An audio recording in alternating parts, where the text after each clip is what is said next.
بسم اللہ الرحمن الرحیم۔ السلام علیکم دوستو، مصیبتوں کو چھپانا بھی راز کو چھپانے جیسا ہے، کیونکہ ان کا اظہار دشمنوں کو خوش کرتا ہے اور محبت کرنے والوں کو تکلیف دیتا ہے۔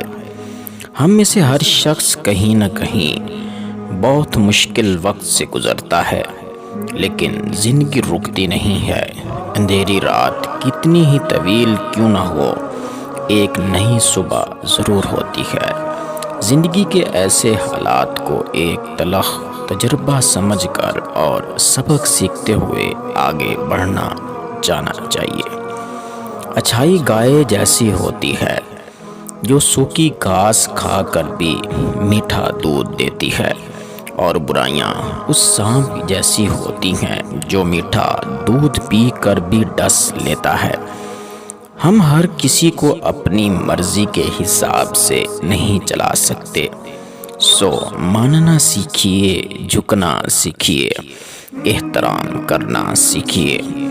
دوستی اور محبت ان سے کرو جو نبھانا جانتے ہوں، نفرت ان سے کرو جو بھلانا جانتے ہوں، اور غصہ ان سے کرو جو منانا جانتے ہوں۔ اس پاک ذات نے کہیں نہ کہیں کوئی ہمارے حق میں بہتر فیصلہ کر رکھا ہوتا ہے، بس وقت آنے پر ہمیں ملتا ضرور ہے۔ بے شک رب کے فیصلے بہترین ہوتے ہیں۔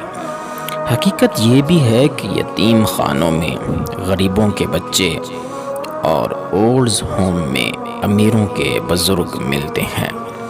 جس چھاؤں میں عزت نفس زخمی ہو، اس چھاؤں سے دھوپ بہتر ہے۔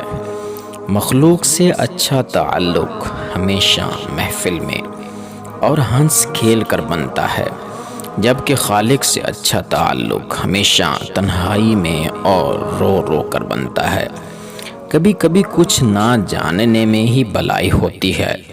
کچھ چیزوں کی آگاہی انسان کو اندر ہی اندر کھا جاتی ہے۔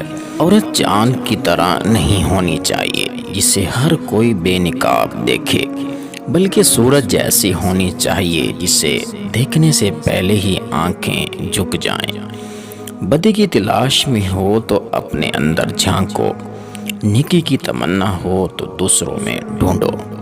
ان لوگوں کے ساتھ گزارا ہو سکتا ہے جن کی طبیعت خراب ہو، مگر ان کے ساتھ گزارا نہیں ہو سکتا جن کی تربیت خراب ہو۔ حسد ایک زہر کی مانند ہے جو انسان خود پیتا ہے، مگر اس سے دوسروں کو مارنے کی توقع کرتا ہے۔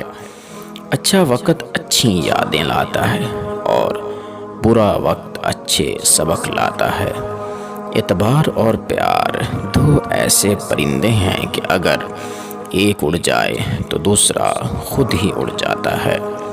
جب بھی دعا کرو تو پورے دل اور اعتماد کے ساتھ کرو، کیونکہ خدا غافل اور لاپرواہ دل کی دعا قبول نہیں کرتا۔ کسی سے اس کی امید مت چھینو۔ امید کے بغیر انسان خزاں کے درخت کی طرح مرجھا جاتا ہے۔ اگر آپ اپنے آپ کو دکھوں سے آزاد کرنا چاہتے ہیں تو لوگوں سے امید وابستہ کرنا چھوڑ دیں۔